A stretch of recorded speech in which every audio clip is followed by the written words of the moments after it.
একদম অনুষ্ঠান বাড়ির মতো পটল চিংড়ি আপনারা বাড়িতে কি কি উপকরণ দিয়ে বানিয়ে নিতে পারবেন সেটাই আজ আমি এই ভিডিওতে শেয়ার করব। আর সাথে থাকছে একটা স্পেশাল পেস্ট, যেটা দিলে রান্নার স্বাদটা অনেক গুণ বেড়ে যাবে। নমস্কার বন্ধুরা, আমি শুক্লা, আমার রান্নাঘরে আপনাদের সবাইকে স্বাগত। আজ আমি বানাবো পটল চিংড়ি। তবে চলুন দেখে নেওয়া যাক আমি কিভাবে এই পটল চিংড়ি বানাচ্ছি। পটল চিংড়ি বানানোর জন্য আমি এখানে নিয়েছি 250 গ্রাম পটল। পটলের খোসা ছাড়িয়ে 3 টুকরো করে কেটে নিয়েছি। আর নিয়েছি 2টো আলু। আলুগুলো 4 টুকরো করে কেটে নিয়েছি। সমস্ত সবজিগুলো আমি ধুয়ে নিয়েছি। আর নিয়েছি এখানে 250 চিংড়ি মাছ। চিংড়ি মাছগুলো পরিষ্কার করে ধুয়ে এগুলোকে আমি ম্যারিনেশন করে রাখবো। ম্যারিনেশনের জন্য দেব সামান্য নুন আর সামান্য হলুদ। নুন হলুদ দিয়ে ভালোভাবে মাখিয়ে নেব। কড়াই বসিয়ে দিয়েছি। কড়াইয়ে দিয়ে দেব বেশ খানিকটা সর্ষের তেল। তেল গরম হয়ে গেছে। এবার এর মধ্যে দিয়ে দেব কেটে রাখা পটল। পটলটা দিয়ে মিডিয়াম আঁচে লাল লাল করে ভেজে নেব। ভাজার সময় পটলের মধ্যে দিয়ে দেব সামান্য একটু হলুদ।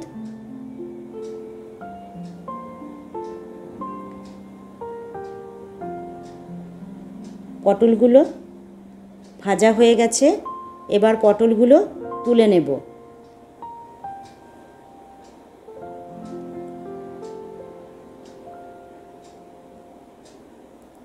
এবার ওই একই তেলে দিয়ে দেব আলু। আলুগুলো ভাজার সময় দিয়ে দেব সামান্য একটু নুন ও হলুদ।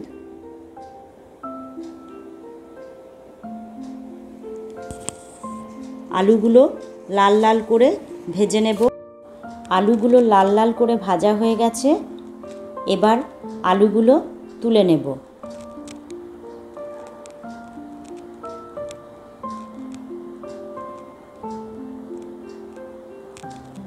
এবার ওই একই তেলের মধ্যে দিয়ে দেব চিংড়ি মাছগুলো, যেগুলো আমরা আগে থেকে ম্যারিনেট করে রেখেছিলাম। এই চিংড়ি মাছ আপনারা 30 সেকেন্ডের বেশি রান্না করবেন না, তা না হলে খাবার সময় রাবারি হয়ে যাবে। চিংড়ি মাছ ভাজা হয়ে গেছে। এবার এটাকে অন্য পাত্রে তুলে সরিয়ে রাখব।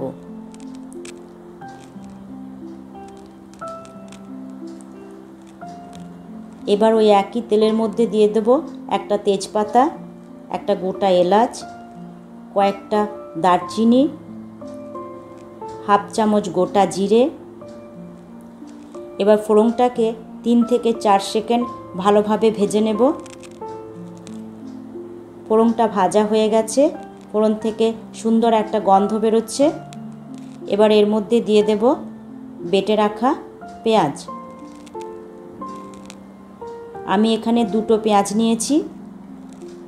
আপনারা চাইলে পেঁয়াজ কোচানো ব্যবহার করতে পারেন। এই পেঁয়াজ বাটাটা লাল করে ভেজে নেব। পেঁয়াজটা লাল করে ভাজা হয়ে গেছে। এবার এর মধ্যে দিয়ে দেব 1 চামচ আদা ও 1 চামচ রসুনের পেস্ট। আদা রসুন দেওয়ার পর আরও 2 থেকে 3 মিনিট ভেজে নেব। ভাজা হয়ে গেলে গ্যাসের ফ্লেমটা লো করে দিয়ে দেব কিছু মশলা। দেব 1 চামচ ধনে গুঁড়ো, হাফ চামচ লঙ্কা গুঁড়ো। এবার ভালোভাবে কষিয়ে নেব। এরপর এর মধ্যে দিয়ে দেব একটা টমেটো বাটা।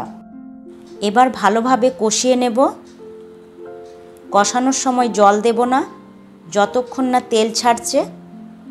জল দিলে এর স্বাদটা একদমই আসবে না। এবার এখানে আমি একটা পেস্ট ব্যবহার করব, যেটা দিলে এর স্বাদটা অনুষ্ঠান বাড়ির মতো হবে। এই পেস্টটা বানানোর জন্য লাগছে 1 চামচ পোস্ত, 2 চামচ গ্রেট করা নারকেল আর একটু জল। এই সমস্তগুলো দিয়ে আমি একটা স্মুথ পেস্ট বানিয়ে নেব। আমার পেস্টটা বানানো হয়ে গেছে, দেখে নিন কতটা স্মুথ হয়েছে। এবার গ্যাসের ফ্লেমটা লোতে দিয়ে 10 থেকে 15 মিনিট ভালোভাবে এই পেস্টটা দিয়ে কষিয়ে নেব। মশলাটা ভালোভাবে কষা হয়ে গেছে, মশলা থেকে তেল ছাড়ছে। এবার এর মধ্যে দিয়ে দেব ভেজে রাখা আলু ও পটল। আলু পটল দিয়ে আরও একবার কষিয়ে নেব, যাতে মশলার ফ্লেভারটা আলু ও পটলের মধ্যে ঢুকে যায়। এবার এর মধ্যে দিয়ে দেব স্বাদ মতো নুন, দেব হলুদ,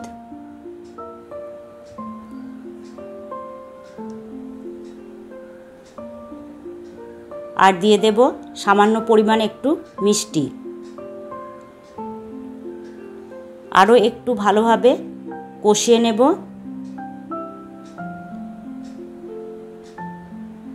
এবার এর মধ্যে দিয়ে দেব বেটে রাখা কাঁচা লঙ্কা।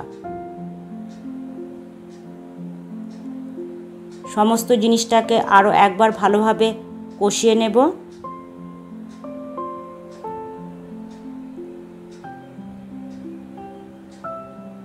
কষানো হয়ে গেছে, এবার এর মধ্যে দিয়ে দেব ভেজে রাখা চিংড়ি মাছ।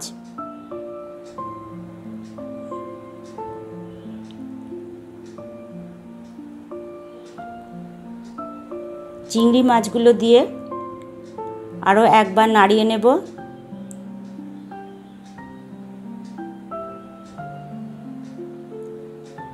এবার দিয়ে দেব পরিমাণ মতো জল।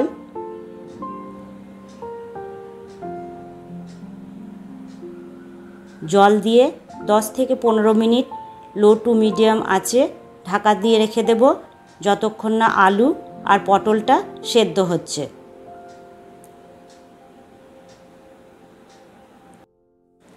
ঢাকা খুলে দেখে নেব পটল আলু সেদ্ধ হয়েছে কিনা। পটল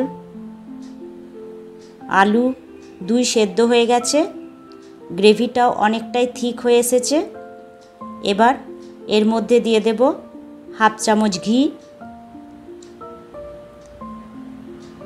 আর দেব হাফ চামচ গরম মশলা। সব কিছু একবার ভালোভাবে মিশিয়ে নেব। তৈরি হয়ে গেল অনুষ্ঠান বাড়ির মতো পটল চিংড়ি। এবার গ্যাসের ফ্লেমটা অফ করে দেব। তৈরি হয়ে গেল অনুষ্ঠান বাড়ির মতো পটল চিংড়ি। এই পটল চিংড়ি রুটি, পরোটা, প্লেন রাইস, ফ্রাইড রাইস সবার সাথেই খেতে ভালো লাগে। বাড়িতে অবশ্যই একবার ট্রাই করে দেখবেন। আর আমার এই রেসিপিটা যদি আপনাদের ভালো লেগে থাকে তাহলে অবশ্যই একটা লাইক ও শেয়ার করবেন। আজ তাহলে এই পর্যন্তই, দেখা হচ্ছে পরবর্তী ভিডিওতে। টাটা।